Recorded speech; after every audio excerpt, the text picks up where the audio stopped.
Siyam na taon ng kamarero ang pamilya ni Nanay Zena Datun kan Bigaa, Legazpi City, magpuon kan mag-ataman da asindanin paso, mas naging magiandaan buhay kan sa indang pamilya. Ngunya na Semana Santa, excited man siya huli tapig tutugot na liwat ang pagkakaigwanin prosesyon.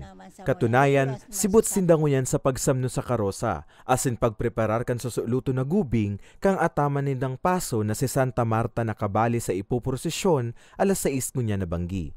Sinda, araman naman hinda yan. Ta siyempre, sa kahaluyan na may mga alaga sindang santo, igwaman sinda kaya ng mga experience na gari memorable. Sa Banwaan naman kan Bakakay, saroan paso ni Nanay Herminia sa talaga namang handang-handa na sa gigibuho na prosesyon ngunya na pagkabanggi. Istorya niya, 6 na taunan ninda ining panata kay Jesus Nazareno na mas nagpararumpakan sa indang pagtubod sa Diyos. Para sa kuya, siguro gabus man sinda araw kay nang pigigibo ninda na pigataman ninda ki husto, tapos pighandaan man talaga ninda.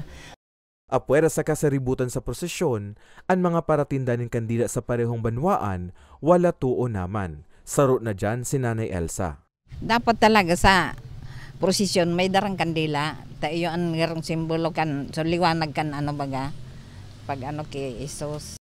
Sa ibong kaini, padagos ang pagirumdum kan simbahan sa mga Katoliko na daipakakampante urog lang yaon pa ang humakan COVID-19 o galiun ng giraray ang pagsunod sa health protocols. Para sa mga baretang tatak Bicol, Carmelo Balya.